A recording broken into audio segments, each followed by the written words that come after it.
Tonight at 10, rival factions of Conservative MPs are split over whether to support the government's plan to send illegal migrants to Rwanda.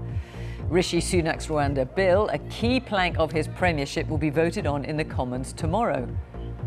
How was your day? For the Prime Minister, hours under oath at the COVID inquiry was about as good as it got for him, because back here at Westminster, his own MPs were plotting about his Rwanda plan.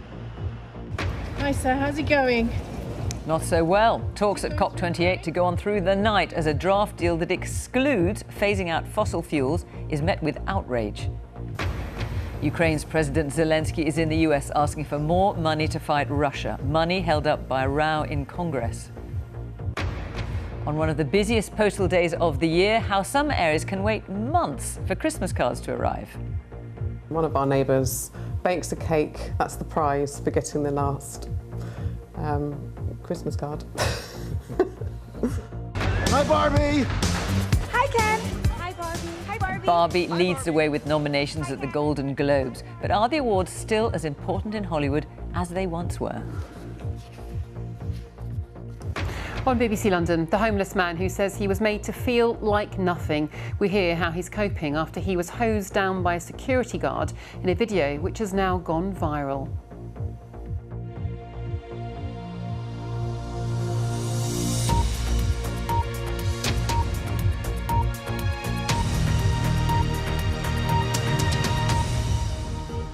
Good evening. On the eve of a crucial vote for the Prime Minister on his plan to send illegal migrants to Rwanda, various factions of Conservative MPs have been meeting and giving their opinions on whether the plan will work, and by extension, whether they're likely to vote for it. And in an indication of just how divided the party is over the issue, the opinions vary widely. Some have given it their backing as long as it doesn't change. Others say it has to change or be junked altogether.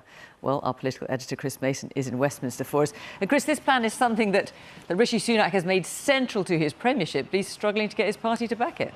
He really is. That is the reality tonight. There are a few more awkward places for a Prime Minister to find themselves than one where they are transparently and very publicly at the mercy of their own MPs. Clumps of Conservatives who've been meeting throughout the day and into this evening to decide the fate of this bill and deciding precisely how they might vote or whether they will vote come tomorrow night. And the Prime Minister and his senior team trying to do a huge persuasion job. The Prime Minister making calls this evening. He'll host a breakfast in Downing Street for some Conservative MPs in the hope that, I don't know, a bacon sandwich might make the difference. So every technique possible is being used. And all of this for Rishi Sunak on today of all days, a day, as we'll find out in a little more detail in a few minutes, where he faced hour after hour of scrutiny at the COVID inquiry. What a day. The Prime Minister under oath 3.5 miles away as his party plots here in Westminster. Remember, this guy, a self-styled warrior of the Brexit battles, is back. The bill overall provides a partial and incomplete solution. The feeling very much in the meeting is that the government will be best advised to pull the bill and to come up with a revised version that works better than this one, which has so many holes in it. Thank you very much for coming. Meanwhile, those who see themselves as moderates within the Conservative Party met tonight and decided they will back the government tomorrow. But note their caveat. We've said you've gone within an inch of what we can sort of stomach, but if you go any further, we won't stomach it. So, as I say, we will vote for second reading. We think it's clearly important for the stability of the government that we do that, but we're not going to support anything in the future that threatens our international obligations. The government then still has plenty of persuading to do. It's published its legal advice, which acknowledges people could still take it to court. The bill does allow for an exceptionally narrow route to individual challenge. Not to do so would mean ministers accepting that those unfit to fly, for example those in the late stages of pregnancy, could be removed with no right to judicial scrutiny. In any case, completely blocking any court challenges would be a breach of international law. Here at the Home Office, there are 2 new ministers after the resignation of the Immigration Minister last week. One of the newbies is trying to turn on the charm towards Tory MPs. See if you can keep count of how many times he says encourage. Tomorrow, I'm going to be encouraging each and every one of my colleagues to vote with the government. I'm going to be encouraging them to listen. I've been engaging, as you would expect, with colleagues, not just over the weekend, not just over the last weeks, but over the last weeks and months. And I would encourage colleagues to listen. I would encourage colleagues on both sides of the House to listen to the debate, to have a robust exchange and to make up their own minds. But I'll be encouraging them to support the government tomorrow evening. The Rwanda plan has cost £240 million so far, with a further £50 million set aside as well. And this afternoon, the top civil servant at the Home Office said, "We do not have the evidence that there is a deterrent effect for Rwanda yet, and I think it would be surprising if we did, given that it is not yet operational." The faces and voices of the Brexit arguments are back today, not just opposing the government, but supporting it too. Blimey, the government must have a bit of the collywobbles if they've asked you to come out and bat for them. Hardly that. I sort of volunteered myself, really, over the weekend. Is the essence of your message to colleagues, look, this is just as good as it's going to get? Well, I'm an old mountaineer. You know, it's more of an arête, a ridge. You know, if you go left, it's too hard and it'll collapse because of that. If we go right, it's too soft and it'll collapse because of that. Brexit was an existential question. This is a very serious policy issue for the Conservative government, but it's not an issue of confidence on which the government will fall. But the very mention of Rishi Sunak's future tells you everything about the jeopardy hanging around here tonight. Chris Mason, BBC News at Westminster. Let's talk to Dominic Kashani, our home and legal correspondent. So, Dominic, we've got the extraordinary situation tonight. We've got different groupings of Conservative MPs all trying to work out whether legally the Rwanda bill will work. Yeah. The government says that it will. How clear can we be tonight? Well, we can't be, Fiona. It's as simple as that. And I think the real mystery is at the heart of the government document today, this legal position or legal advice. If this were really the government's legal advice, why has it not explained that on the front page of the bill, government lawyers have basically compelled ministers to say that the package is more likely than not to fail under legal challenge? Now, we don't know the exact percentages there. It could be literally 51, 49, 52, 48, something like that. But the fact is, that risk is there. And I'll just give you 2 examples. The bill declares that Rwanda is safe and the courts must treat it as so. But critics say that's a legal fiction and they're already thinking of arguments they could deploy in court to try to knock that out, notwithstanding anything in this bill. Another example, the Supreme Court could say that the bill clashes with fundamental human rights principles. That could set up a constitutional clash again with the government. The government says, well, we'll put flights in the air. The Strasbourg court could then decide to intervene at a European level. So it's a really complicated picture. So the document feels in some respects like a best case scenario. These are our best arguments we could deploy to defend this. The problem is when lawyers give a standard legal opinion to their client, they always warn them about the risks of what they could lose. And MPs voting tomorrow simply don't know what those risks are going to be. Dominic, thank you. Well, as we were hearing from Chris Mason just a moment ago, the Prime Minister was giving evidence at the COVID inquiry today. He defended the Eat Out to Help Out scheme that he championed, saying it was designed to save pubs and restaurants from devastating job losses. But the government's medical and scientific advisers believed it could increase the spread of COVID. Here's our health correspondent, Jim Reid. Is this crunch week for you, Prime Minister? He was the 76th and final witness in the crucial second stage of this inquiry. Whereby the Gita. Rishi Sunak began today with an apology. I just wanted to start by saying how deeply sorry I am to all of those who lost loved ones, family members. In the early exchanges, the Prime Minister couldn't seem to remember some key events. You know, I can't specifically recall. I did not say those words. I don't recollect anyone saying those words. But it was his flagship policy which came under the most intense scrutiny. Eat Out to Help Out proved popular in summer 2020, but scientists have said they were not asked about it in advance. The scheme had already been announced. Mr. Sunak said those advisers had ample opportunity to raise concerns. It was already in place. But why would I raise it as a risk when I didn't believe that it was, because it was designed in the context of a safe reopening. The onus is surely on the people who now believe that it was a risk to have raised it at the time when something could have been done about it if they felt strongly. Some analysis suggests the benefit to companies was short-lived, but people speaking for the industry say it protected jobs. I think it's highly likely that without Eat Out to Help Out, you would have seen tens of thousands of businesses fail, millions of jobs at risk across the sector. We lost 10% of hospitality businesses that year as it was, even with all that support measures. But today wasn't just about the Eat Out to Help Out scheme, as Chancellor Rishi Sunak was at the centre of the key balancing act of the pandemic. On the one hand, officials were trying to contain the virus. On the other, they were trying to protect the economy as much as possible. Easements. Later, Rishi Sunak denied a suggestion heard earlier in this inquiry that the Treasury was nicknamed the pro-death squad by other officials for that reason. Were you aware that the Treasury was being referred to in those terms? You may not have been aware. I wasn't, and I do not think it is a fair characterisation. Indeed. On the incredibly hard-working people that I was lucky to be supported by at the Treasury. It will now be up to this inquiry to decide if the government got the balance of COVID restrictions right. Its final recommendations, though, are unlikely to be published before this time next year at the earliest. Jim Reid, BBC News.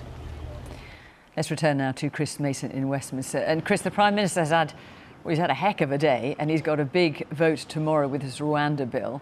How much of a test of his authority is that vote, and how likely is it to get it through? It is a huge test, a huge test. This is what's known as the second reading of a piece of legislation, a planned new law. The first time it's substantially debated and voted upon on the floor of the House of Commons. You have to go back decades for a government to have been defeated at second reading. So it's a big moment. Defeat for a government is always a big moment, and those in and around the Prime Minister acknowledge that the numbers are tight. That said, they say they're confident that they can win, and they are absolutely definitively of the view, at least tonight, that they are not going to pull the vote. You'll have heard the advice from the European Research Group suggesting that the whole thing ought to be pulled. That would be admitting defeat by pulling it, but it's perhaps from the government's perspective a less bad option than actually having a defeat inflicted upon them. If, though, they can manage to win, well, that's better than defeat, but it means the debate would rumble on in the new year with a very narrow path for the government to try and make this law. But they make the argument, the government, it's the only way you can possibly get anyone on a plane to Rwanda before the election. The stakes are huge. The Prime Minister, as I mentioned a few minutes ago, persuading people at breakfast time tomorrow and will continue to do throughout the day. Quite a moment, whatever happens. Chris at Westminster, thank you. A night of frantic negotiations is ahead at the COP28 climate summit in Dubai after some nations have reacted with fury to a draft agreement due to be signed tomorrow morning. It includes a range of actions that countries could take to reduce emissions, but makes no direct reference to phasing out fossil fuels, which had been in an earlier draft. The EU is threatening to walk out. A representative of small island states says it would be like signing their death certificate. Our climate editor, Justin Rolat, has the latest. When the new draft was released, there was confusion. Negotiators and journalists scrolled through the pages. The realisation slowly dawning that the agreement had changed. A landmark deal to get rid of the fossil fuels responsible for climate change had seemed within reach. Now it appeared to be being snatched away. Eamon Ryan is one of the EU's lead climate negotiators. If the text doesn't change, will you walk away from this deal? This text will not be acceptable. Would you walk away if the text doesn't change? If this doesn't change, yes, it will not be accepted as a text. So what went wrong?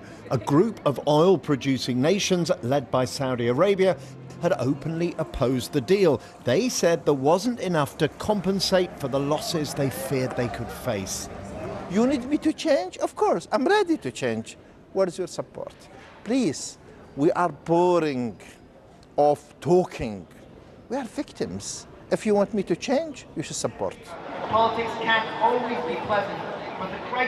We've been walking around this vast site, speaking to different country groups, and it seems quite a few developing countries felt there wasn't enough in this deal for them. Not enough cash to help with the switch to clean energy, for example, not enough to adapt their countries to the climate change they know is coming. The process isn't over yet. The negotiations continue here in Dubai, but the UN will be anxious. If we don't get a commitment to phase out fossil fuels in this deal, does that mean this COP conference has been a failure?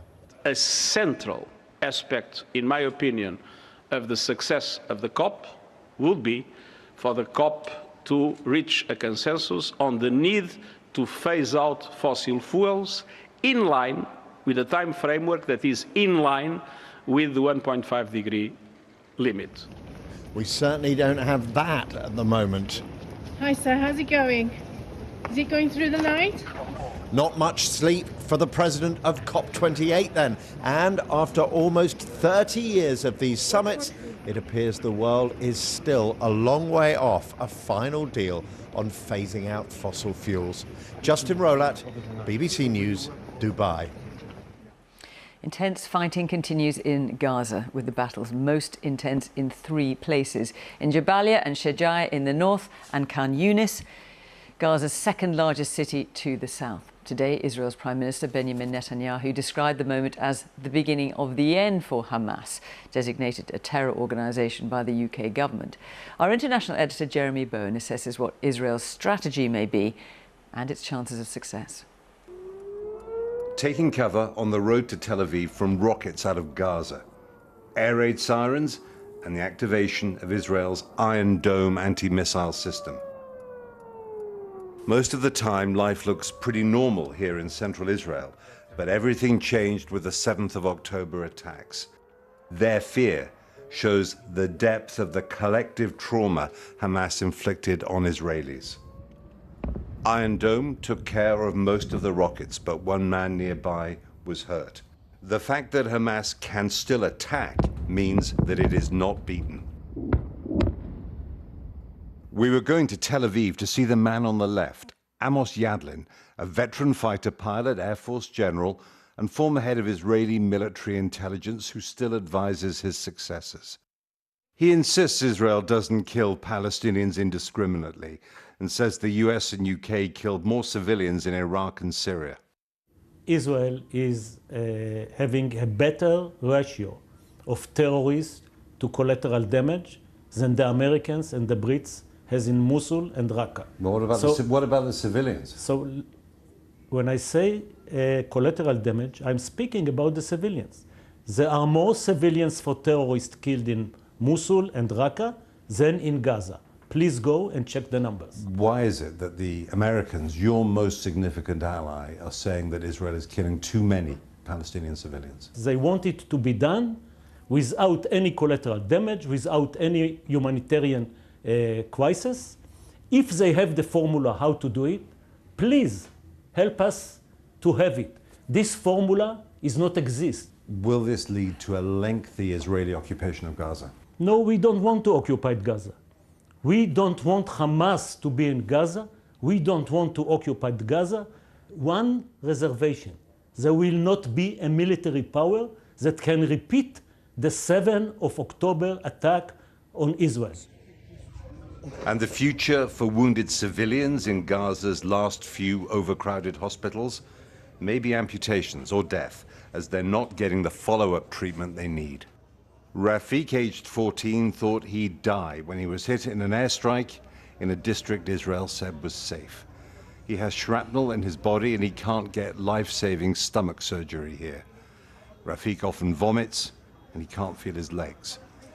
The love of his family might not be enough to save him.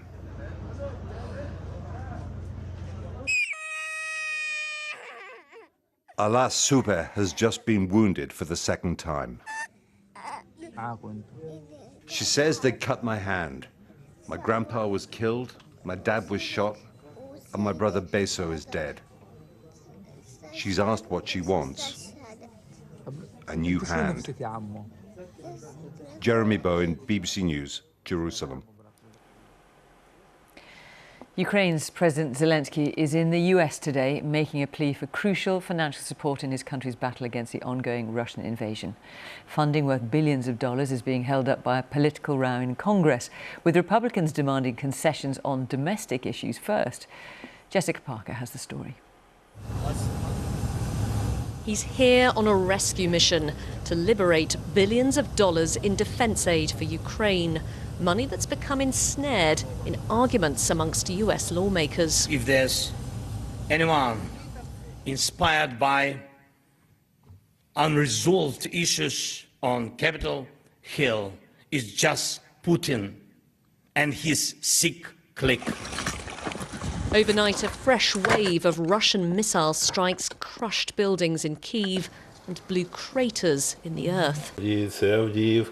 Ukraine's war is with Russia, but officials must battle skeptics in the West who ask, what's the end game after Ukraine's faltering counteroffensive? It's widely seen to have not delivered hoped-for gains. What, in your view, went wrong? Indeed, for us it is very difficult today, but it doesn't mean that victory won't be on our side. In May, everyone in our country wanted the war to end quickly. There were hopes, but they didn't come true. But it's not a tragedy. There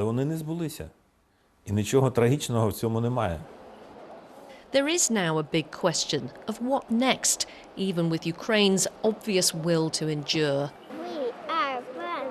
But days aren't without joy, even for the sons of soldiers. Makar's dad is away fighting. His mother has this plea.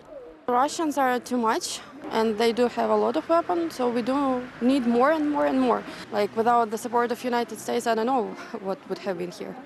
People here aren't talking about giving up hope, or indeed the frontline fight, but those firm promises from some Western leaders that they'd be with Ukraine for the long haul suddenly feel far more fragile. A commander from Russia's Red Army is sawn down from public view. Also in peril this week are hopes for fresh EU economic aid and progressing membership talks as Ukraine tries to forge a path to Europe by severing the past. Jessica Parker, BBC News in Kyiv. 2 women and a man have been found guilty of murdering a vulnerable woman from West London who they tortured, starved and battered to death. A jury at the Old Bailey heard that Shakira Spencer died after suffering cruelty and humiliation and being treated like a slave. June Kelly's report contains some very distressing details. I have 2 lipsticks. Shakira Spencer with her online makeup lessons. I'll go a bit peachy today. She was a healthy young woman with a partner and 2 children. She became an emaciated wreck after she was controlled completely by people she had regarded as friends. She was starved, fed only sachets of ketchup, and treated like a slave. And this was the evil trio responsible. The leader, Ashana Studholme, her friend, Lisa Richardson, and her one-time boyfriend, Sean Pendlebury. Ashana Studholme had befriended Shakira, introducing her to drugs, then dominating her and isolating her from the life she had established. In September last year, Shakira, by now a frail figure because of all the beating she'd taken, was captured on doorbell footage at Studholme's flat in Harrow in northwest London. This was the weekend of the final attacks, which would prove fatal. Boiling water was used to injure Shakira. A kind of makeshift flamethrower with a can of aerosol was used to burn her, and then beatings around the head with what's been described as a kind of heavy massager. Ashana Studholme and Sean Pendlebury then bundled a dying Shakira into a car boot and drove her back to her own flat in Ealing in West London. They locked her in a cupboard in the hall. They later returned and moved her to a bottom bunk bed. It's not known whether at this point she was alive or dead. They left her body to rot and decompose. 2 weeks later, neighbours saw maggots crawling out from under her front door and called the police. I just hope, or I would want them to know the gravity of what they've done. I just hope that every day is worse than the last. That picture I've seen, it is Shakira physically, but it's not Shakira, my sister, that I've known all my life, bar those last couple of years. They're not the same person. Ealing Council says it's carrying out a safeguarding adult review into the case of Shakira Spencer. June Kelly, BBC News. A judge has ordered Prince Harry to pay almost £50,000 to the publisher of the Mail on Sunday by the end of this month, as part of a long-running High Court battle over libel. The dispute relates to an article about Prince Harry's security arrangements. Now, all I want for Christmas is a card that arrives before the big day and not 5 months later. That was the experience of one family in South East London last year. Bit extreme perhaps, but many people in the area received their Christmas cards weeks, sometimes months after they were sent. And it's not just South East London where there have been problems. Here's Zoe Conway. On Upland Road in South London, they've got a bit of a downer on the postal service. Are you going to stick those Christmas cards in the post box? No, I'm going down to the post office. Why? Well, because I'm just more sure that they're going to get there before Christmas, you know. People have had appointments which they've missed because the letters have not arrived in time. Residents here take great delight in Christmas, but their festive spirit is being sorely tested. As you can see in my house, there are no Christmas cards up. I haven't received one Christmas card yet. We have a competition on the road about who gets the last Christmas card. And I think last year it was 5 months after the occasion, and one of our neighbours bakes a cake. That's the prize for getting the last Christmas card. People were saying that they simply weren't getting mail, and as a joke, someone went out of the house just from the WhatsApp group, went out, opened the bins, and amazingly and surprisingly, there was a wad of post in one of the bins. This is about a week ago. A survey by the watchdog Ofcom published this month shows that complaints are up 26% to 2 million in the last financial year, and compensation for lost or missing mail is up 46% to £26 million, while 51% of those surveyed said they experienced problems with their post. Royal Mail points to the fact, though, that 80% expressed satisfaction overall with the service. Dozens of you have been contacting the BBC about your experiences with the post, including current and former postal workers. And they claim that parcels are being prioritised over letters. One told me that letters are routinely sitting in the delivery office for days on end. But Royal Mail insists this is not happening. We are not prioritising parcels over letters. Clearly, in terms of investment, letters are decreasing worldwide every year. Parcels are increasing really rapidly. So a big focus on making sure we can cope with that growth in parcels we have across the network. People might be sending fewer letters and cards than ever, but to the person receiving them, they can really matter. Zoe Conway, BBC News. They're two movies that went head-to-head in the summer, so perhaps it's no surprise that Barbie and Oppenheimer lead the nominations at the Golden Globe Awards. The Globes have attracted controversy in recent years due to allegations of corruption and a lack of diversity within its membership. So will this year buck the trend? David Silito reports. Welcome to the Golden Globe Awards. The Golden Globes, the funnier, more unruly cousin to the Oscars, is at the moment trying to reinvent itself after a scandal over a lack of diversity. But there's also another problem for award shows: a lack of viewers. In recent years, as the gap between critical acclaim and box office success has grown, TV audiences have turned off. However, this year, something's changed. Hi, Barbie! Hi, Ken! Barbie, the story of a plastic doll's existential crisis, has come to the rescue of another institution with its own existential crisis, along with another huge success. Oppenheimer, Barbie. Oppenheimer. Barbie. Oppenheimer. Barbie. Oppenheimer.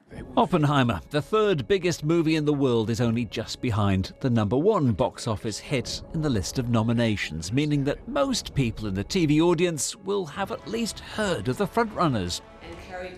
And with new owners of the Globes who have links to the Hollywood Reporter newspaper, the message is that after lockdown and actors' strikes, Hollywood is back. I mean, I think that's the big news today. It feels like being here for the Golden Globe announcements that, like, after a strike, after everything that the town has been through this year, is that Hollywood is back. They're all counting on us. And there's also a new category honouring achievement at the box office. So even a film like Super Mario Brothers, which was not met with universal critical acclaim, has been invited to the Golden Globes party. How's that for diversity? David Silito, BBC News.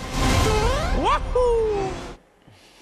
Right, should we take a look at the weather? Thomas is here. Hi, Thomas. Fiona, hello. Good evening to you. Quite a dramatic cloud vista behind me. This is what we can expect tomorrow. There'll be some sunny spells, but also some big shower clouds. So good chance of catching one or two downpours, maybe in a crack of thunder. But it's not going to be cold, actually relatively mild from the morning onwards. This is what we had today, this sort of window of sunshine, but that clear sky is now giving way to this area of low pressure, which is moving across Ireland, the centre of the low just approaching the coast there. Rain for time, I think, for some of us overnight, certainly Northern Ireland, Northern England, southern parts of Scotland, a few showers elsewhere, but also there'll be one or two clear spells. And mild, look at that, 11 degrees in Plymouth, about that in London, a bit colder in the north, 5 degrees. So wet across some northern and eastern areas tomorrow morning and into the afternoon. And then many of us will find ourselves in the centre of the low pressure here, where the winds will be very light, pushing the clouds around, the shower clouds only very slowly, so the showers could last actually for quite some time. Additionally, I think persistent rain across eastern parts of Scotland. That low is still affecting our weather on Wednesday, but slowly pulling away towards the east, and behind it briefly this ridge of high pressure builds. So some sunshine for Glasgow, for Liverpool and also for Cardiff, but a little bit colder, I think, on Wednesday. And then towards the end of the week and into the weekend, this jet stream sort of arches across the UK, high pressure builds to the south, so that means dry and brighter weather, but not necessarily here. Look at that. You can see the north of the country still being brushed by weather systems brought by a jet stream. So yes, by Friday, and actually some of us even earlier than that, there'll be some sunshine developing, but I think through the weekend, Edinburgh could still catch some rain. Fiona, over to you. Thomas, thanks very much. That is the BBC News at 10. Newsnight is just getting underway on BBC Two with Victoria Derbyshire. And on BBC One, it's time to join our colleagues for the news where you are. Bye-bye.